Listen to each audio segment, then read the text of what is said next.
आं दा बबाव दंफैयो निश्चय नोंसोरो मिथिनो लुबैदों नङा होमबा?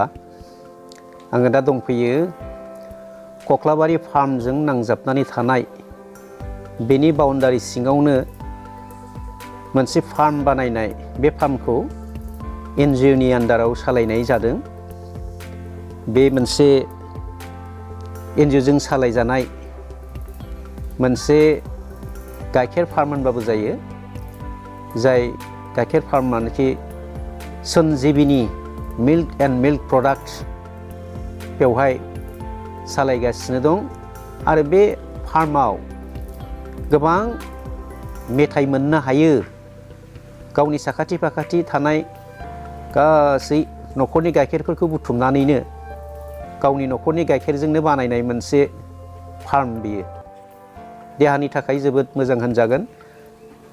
बेवहाय गोबां अर्डार होनायनि गेजेरजों रसगल्लानिफ्राय हमनानै गाइखेरजों बानायनाय गोबां मेथाइ मोननो हायो। हाबायावनो जा जायखिजाया मिथिं दावथिङावनो जा बेनिफ्राय अर्डार होयोबा लांनो हायो। जायखिजाया अर्डार होबानो बेनिफ्राय मेथाइफोरखौ मोननो हायो। निश्चय बेखौ नायनानै आङो गोजोननाय मोन्दों। बड'लेण्डनि सिङाव थानाय गंसे बेबायदि फार्मखौ बयबो जुदि जों बिटिसि ओनसोलनि रायजो राजाफ्रा बेबायदि थुलुंगानायजों खालामनो हायो होनब्ला खामानि गैयै जि जेंना, बे जेंनाफोरखौ जों फोसाबनो हागोन। दा बेनि मेथाइफोरखौ जोङो जानायनानै फैबाय। जानानै फैनायाव ओरैबायदि मोन्दों जे मिलौहाबनाय गोनां मेथाइ नङा मेथाइ। दा बेनि अनगायैबो जोङो फार्म गेजेराव थाङाबालासिनो फार्मनि साखाथि फाखाथि सोरगिदिं थानाय नांजाबनानै थानाय हरै मावजि गेन्द्रिजों सामलायजानाय होनबाबो जायो।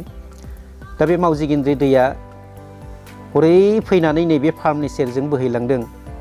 दा नैबे आं जेराव गसंनानै दङ बेयो मावजि गेन्द्रि नांफैनाय दैमा लेवासारा हरै थेख्लायनिफ्राय बोहैबोनानै बे लेवासारायानो थाङै थाङै हरै माबा जाहैयो आरो लेवासारानिफ्राय हरै थेमथेमा मोनहैयो। बे आंलिसिङा, बेखौनो होनो आंलिसिङाबो। दा बे दैमाफोरनि सेर सेर थानाय गोबां गोग्लैसोना हा थानाय दङ। बे हाफोरखौ जोङो खामानि गैजारोङिफ्रा जुदि बाहायनो हायो, आबाद मावनायानो जा जायखिजाया माबा मोनसे फार्म खुलिनायानो जा, बेफोरखौ जुदि एनजिअजों जुदि सालायहोजानानै मोजां रोखोमै बाहायनो रोङो अब्ला बेनिफ्राय गोबां मुलाम्फा मोननो हायो एबा मोननो हागोन। दा जा हक बेफोरखौ जोङो मावफुंनांगौ जायोब्ला सरकारि हेफाजाब मोननांगौ जायो, बेखौ बयबो बुङो।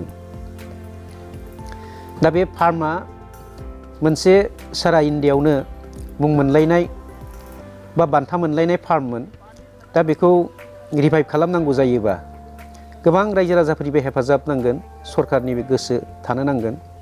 दा बे फार्माव मोनसेल' फार्म गायसननायखौ खालामोब्ला निस्सय गोख्रै मोनसे सीड फार्म बायदि मावफुंनायावबो गोब्राब जागोन। नाथाय बेवहाय थानाय माखासे फार्मखौ सोलो बाहायनायनि गेजेरजों गोबां आयदानि फार्म बेवहाय खालामनो थाङोब्ला मुलाम्फा गोनांसिन जागोन आरो थाबैनो मावफुंसारनो हागोन। बेफोरखौ जोङो मोजां मोनसे फोथायजाथाव कमिटि दानानै सालायलायोब्ला, आन्डारटेकिं गभ खालामोब्ला निस्सय थारैनो बिराद मोनसे जाफुंसारनाय फैगोन आरो थाबैनो। अब्लानो बिटिसिआव मोनसे सोरांनाय लाबोनो हागोन, हालामा सोरांनाय मोनगोन बेनिफ्राय, बे फार्मनिफ्राय। बेखौ जोङो हास्थायो आरो लुबैयो।